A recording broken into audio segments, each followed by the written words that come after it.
लीला 21 आज का लीला काफी इंटरेस्टिंग है। मुझे तो काफी मजा आ रहा है। मतलब शुरू भी नहीं किया है तो सीन 1 भगवान मथुरा में आ चुके हैं कंस को मारने के लिए। लेकिन तभी वो देखते हैं कि एक बूढ़ी औरत है जिसके पीछे बच्चे लगे हुए हैं, उसको कुबड़ी कुबड़ी कुबड़ी ऐसे चिढ़ा रहे हैं, उसको मजाक उड़ा रहे हैं। लेकिन ये रोते हुए चंदन का लेप जो था उनके हाथ में उसको लेकर कंस महाराज की तरफ जा रही है। और तभी श्री कृष्ण उनके सामने आते हैं और बोलते हैं, हे सुंदरी, इस चंदन के लेप को लेकर तुम कहाँ जा रहे हो? हैं? तुमने मुझे सुंदरी कहा? ओए बालक, पता भी है किससे बात कर रहे हो? मुझे लोग तिरस्कार करते हैं, मुझे लोग अपमान करते हैं, बच्चे मेरे पर पत्थर फेंकते हैं, कीड़े फेंकते हैं, कूड़े फेंकते हैं। इतनी बदसूरत औरत को तुम सुंदरी कहकर मेरे अपमान कर रहे हो? मैं तुम्हें श्राप बोल रही थी। और तभी श्री कृष्ण ने उनके पैरों पर पैर रख दिया तो सुंदरी एकदम से अप्सरा जितनी सुंदर जो कुबड़ी थी वो अप्सरा जितनी सुंदर औरत में कन्वर्ट हो गई। उसका जो प्राकृतिक रूप था उसको वापस मिल गया।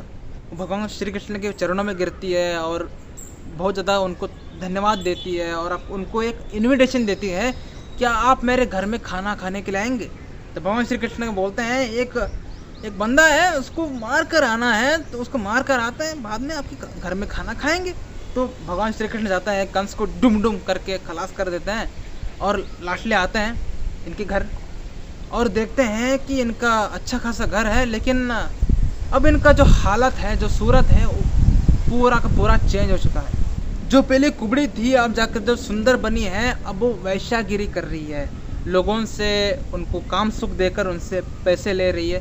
तो भगवान श्री कृष्ण को ऐसा लगा कि यार किसको मैंने चेंज कर दिया, यार ये तो लायक ही नहीं थी। वो सुंदरी क्या करती है, भगवान श्री कृष्ण को पैरों को उठाकर अपने छाती पर रख देती है और काम वासना में लिप्त हुए जैसे एक रोमांटिक टोन होती है, उस रोमांटिक टोन बोलती है श्री कृष्ण के पैरों पर हाथ रखते हुए कि आएंगे घर में खाना खाने, कि तुम लायक नहीं हो मेरे भक्ति की। और वो शिला बन जाती है। लर्निंग क्या है कि भगवान श्री कृष्ण उनके भोग को नहीं स्वीकार करते जो काम वासना में लिप्त होते हैं। सीन 2 में चलते हैं डायरेक्टली हस्तिनापुर में, जहाँ धृतराष्ट्र का राज है और जो दुर्योधन है वो चाहता है कि युद्ध हो।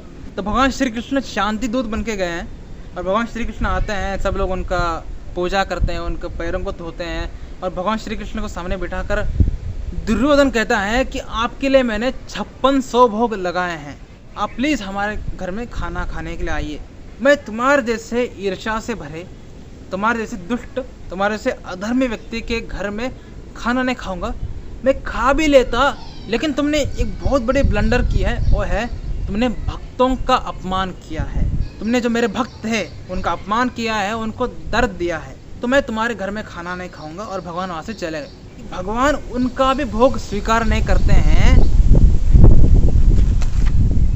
जो भक्तों की निंदा करते हैं। भगवान उनका भोग स्वीकार नहीं करते हैं जो ईर्ष्या में होते हैं। भगवान उनका भोग स्वीकार नहीं करते हैं जो भक्तों को दर्द देते हैं। और भगवान चले कहाँ गए?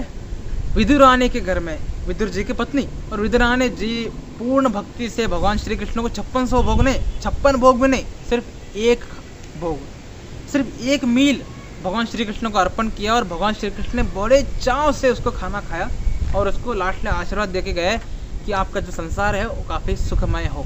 तो भगवान श्री कृष्ण किसका भोग स्वीकार करते हैं? जो एक खाना देता ऐसा नहीं है, जो पूर्ण भक्ति से भोग चढ़ाता है। तो सर और मैडम हमेशा एक बात याद रखिए कि भगवान श्री कृष्ण स्वीकार करते हैं प्रेम और भक्ति से भरे भोग को, ना ही कोई 5600 भोग और ना ही जब हम काम वासना में लिप्त होते हैं। भगवान श्री कृष्ण को काम वासना से और ना ही ईर्ष्या से और घमंड से जिता जा सकता है। भगवान श्री कृष्ण को सिर्फ प्रेम और प्रेम से ही जिता जा सकता है। तो क्या आप तैयार हैं भगवान श्री कृष्ण को प्रेम से, भक्ति से भोग लगाने के लिए? ठीक है, आइए 1 घंटे के बाद ऐसे हवा में नहीं, थोड़ा अच्छे तरीके से वीडियो